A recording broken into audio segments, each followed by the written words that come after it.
Kang Syadan mah nggak ada lawan ya Kang Syadan ya. Iya. Selamat pagi Kang Syadan. Pagi Kang Syadan. Rekan Aryo dan Randa di studio. Tetap selalu dengan udengnya loh. Kang, mau satu dikirimin, gue mah suka. Nanti dipaketin sengaja Mas Aryo dari lokasi langsung dari Bener ya. Padang. Tapi ini mah aku gak bercanda, soalnya segala sesuatu yang berhubungan dengan kedaerahan tuh aku suka banget. Dan aku tuh ngoleksi udeng. Tapi sama ini dari Bali, Boleh. makanya. Dari Jawa Barat belum ada, Kang. Baik, nanti langsung dari pabriknya Mas Aryo. Langsung dari Mantap. pabriknya. Kang itu meniterik pisan nih. Iya, Di Kang. sini mah mendung. Justru alhamdulillah hari ini Mas Randra, kondisi situasi di lokasi sedang dilakukan evakuasi material tanah. Jadi ketika matahari terik begini memudahkan proses evakuasi. Oh, Masya Allah dong ya. Kalau gitu. Bentar. Ini tuh Kang Syadan mau melaporkan bahwa ratusan warga di Kaung Luwuk, Sukabumi terisolir gara-gara banjir longsor. Nah, kita mungkin boleh diinformasikan dulu, Kang. Saat ini Kang Syadan ada di mana dan kondisinya seperti apa, Kang? Baik Aryo, saat ini saya di Kedusunan Kaung Luwuk, tepatnya di Desa Cidadap, Kecamatan Simpenan, Kabupaten Sukabumi, di mana kedusunan ini membawahi 14 perkampungan, 17 KRT-an dan 3 KRW-an.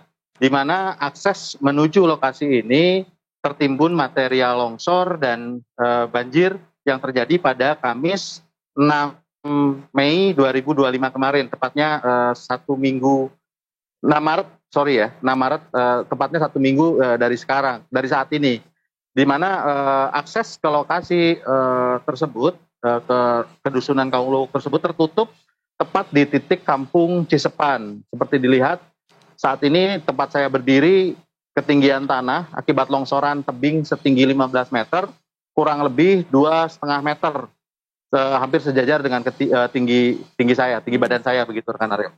Ini Kang juga mau tahu ini akses satu-satunya warga berarti atau ada akses lainnya untuk menuju ke dusun-dusun lain atau desa-desa lain gitu, Kang? Baik, perlu dijelaskan bahwa ini adalah akses satu-satunya. Adapun memang jembatan gantung yang sempat dibangun beberapa bulan silam juga terseret arus Sungai Cidadap.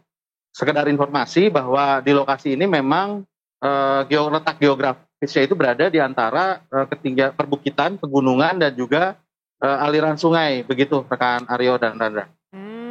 Bentar dulu Kang, aku tuh agak penasaran juga nih. Dari ini kan tadi tingginya lumayan tinggi sekali begitu ya Kang ya. Dari longsor kemarin itu tuh ada korban jiwa nggak Kang? Atau mungkin korban yang harus dilarikan ke rumah sakit gitu? Sinyal. Atau berapa rumah warga Sinyal, gitu Kang yang tertimbun longsor gitu Kang? Oke lah Kang, bisa dengar suara kami Kang? Baik. Jelas. Oke. Sinyalnya sedikit terganggu memang lokasinya. Baik, rekan Aryo dan Randra, diinformasikan bahwa akibat terjadinya longsor dan banjir yang terjadi pada Kamis 6 Maret lalu itu ada sebanyak 263 kepala keluarga atau ratusan jiwa yang memang terdampak secara langsung. Di antara ini ada 20 rumah mengalami rusak berat, sementara ratusan lainnya mengalami rusak sedang dan ringan. Satu korban jiwa, seorang lansia atas nama Ooi berusia 69 tahun, tepat pada malam kejadian, almarhum tertimbun material longsor sekaligus dengan terseret oleh banjir yang memang terjadi secara bersamaan pada malam itu, begitu rekan Aryo dan Randra. Ya Allah Kang, sampai separah itu. Memang situasi saat itu seperti apa Kang? Situasi cuaca di daerah sana tuh seperti apa ketika peristiwa ini terjadi gitu Kang? Baik, sebetulnya tidak hanya di Kedusunan Kaung Luwuk tempat saya berada saat ini, bencana pada Kamis 6 Maret kemarin itu terjadi nyaris serentak di seluruh Kabupaten Sukabumi. Nah, Kabupaten Sukabumi sendiri sudah memetakan 3 zona merah, yakni Kecamatan Lengkong, kemudian Kecamatan Palabuhan Ratu, dan terakhir tempat saya berada saat ini di Kecamatan Simpenan. 3 zona merah ini yang dianggap terdampak paling parah pada peristiwa bencana kemarin. Kalau secara total ada 4.600 KK yang terdiri dari ribuan jiwa yang juga terdampak secara keseluruhan. Di mana pada Kamis 6 Maret kemarin itu terjadi hujan deras sejak sore hingga malam yang tidak berhenti-berhenti sehingga mengakibatkan bencana seperti saat ini. Kang, sebelumnya memang tidak ada himbauan atau mungkin perhatian khusus terhadap daerah tersebut, Kang? Mengingat memang kalau misalnya dilihat kan memang agak menjorok ke bawah begitu ya, Kang. Apakah tidak ada perkiraan akan terjadi longsor seperti ini sebelumnya, Kang? Baik, sebetulnya ini sudah terprediksi, artinya pada Desember kemarin, Desember 2024 kemarin juga terjadi bencana yang serupa dan nyaris merata juga di Kabupaten Sukabumi. Nah, saat itu memang pemerintah kecamatan melalui P2BK dan BPBD sudah memberikan imbauan bahwa bagi warga yang tinggal di bawah lereng-lereng bukit untuk bisa mengevakuasi secara mandiri. Nah, mungkin itu juga yang mengakibatkan jumlah korban bisa dibilang tidak terlalu ekstrim ya, karena sudah ada terlebih dahulu peringatan-peringatan semacam itu. Begitu. Berarti ini peristiwa longsor ini bukan yang pertama kali terjadi gitu Kang di wilayah ini? Untuk di Kecamatan Simpenan di daerah Kaung Luwuk mungkin baru kali ini, artinya lebih dahsyat daripada Desember kemarin, begitu rekan Randra. Sejauh ini nih, Kang, adakah bantuan dari pemerintah atau instansi terkait mungkin perihal adanya longsor ini? Karena kan ini longsornya lumayan parah ya, Kang ya? Baik, karena kondisi saat ini masih terisolir, terutama di kedusunan Kaung Luwuk yang berada paling ujung di kawasan ini, bantuan sejauh ini hanya baru sampai di Kampung Cisepan, artinya di tempat saya berada.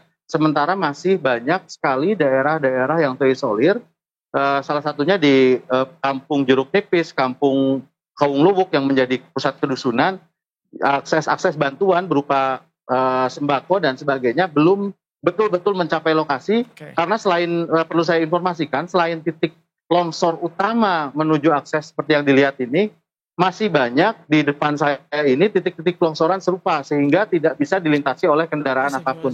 Begitu rekan Aryo dan Randra. Untuk rumah-rumah yang terdampak nih, Kang, apakah kemudian sudah ada pernyataan dari pemerintah untuk penggantian misalnya? Saat ini sudah ada informasi untuk penggantian, terutama untuk yang memang mereka mengalami korban jiwa, kemudian kerusakan berat, informasinya akan segera didata, dan nanti berkoordinasi dengan pemerintah Provinsi Jawa Barat untuk bantuan lanjutan. Nah, sementara untuk mereka yang kehilangan rumah, pemerintah sendiri memang sudah menyiapkan tenda-tenda darurat untuk mereka melakukan pengungsian, namun nampaknya masyarakat sendiri lebih memilih untuk mengamankan diri atau menyewa rumah di luar dari perkampungan ini. Begitu rekan Aryo dan Anda. Oh iya nih sama ini Kang, mungkin boleh dipertegas lagi kan tadi Kang Sadan sempat bilang bahwa masih ada daerah-daerah yang terisolir dan butuh bantuan. Mungkin kan ada pemerintah terkait lah yang nonton kita ini. Saat ini tuh warga paling membutuhkan apa tuh Kang saat ini Kang? Permakanan dan pakaian rekan Randra. Jadi bantuan memang ada, seperti tadi saat saya menunggu di sini ada beberapa bantuan dari Karang Taruna, Pemudaan dan KNPI yang memberikan bantuan.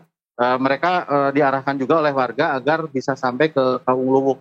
Yang sangat dibutuhkan itu memang berupa sembako, kemudian pakaian dan selimut, terutama untuk kepentingan kebutuhan bayi dan lansia, begitu rekan Randra dan Aryo. Iya, tapi juga kemudian penyalurannya agak sedikit terhambat karena memang jalur yang digunakannya agak sulit gitu ya, Kang Syahdan ya? Betul, rekan Aryo, seperti dilihat ini sekitar ketinggian 2,5 meter dari tempat saya berdiri. Begitu rekan Aryo. Untuk akses jalan lainnya nggak ada tuh, Kang? Sama sekali tidak ada, tidak ada titik jalan lain. Adapun jembatan memang hanyut oleh ganasnya Sungai Cidadak di malam saat kejadian.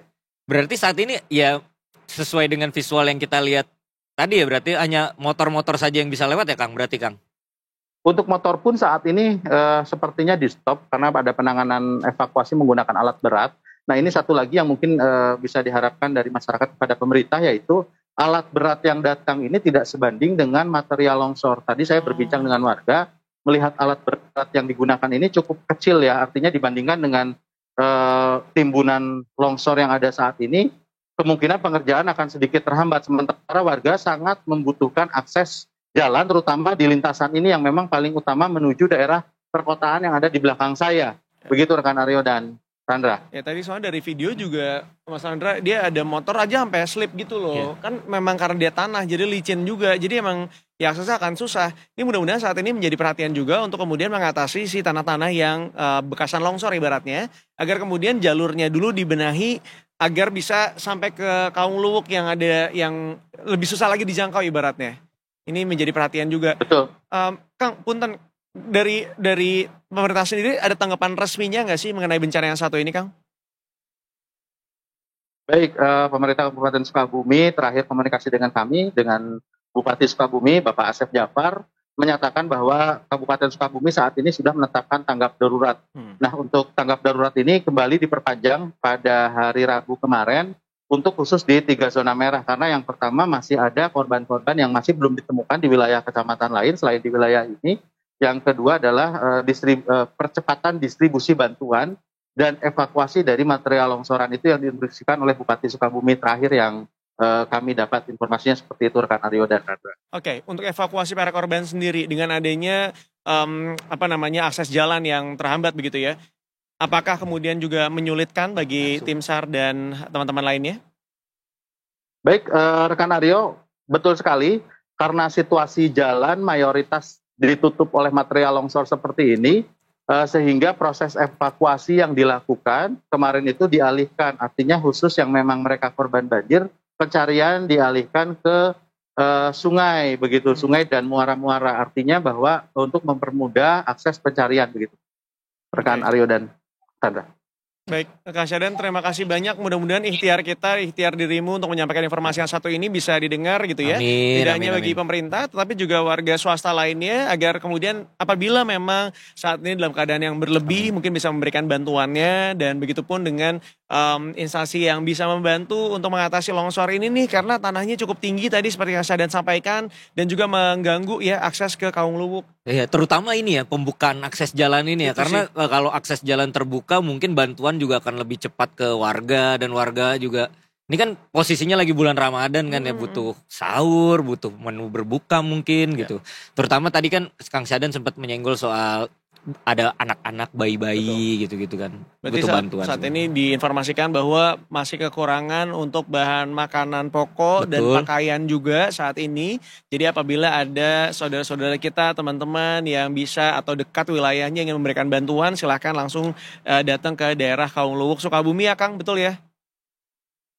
Betul, Ya. rekan Aryo. Baik.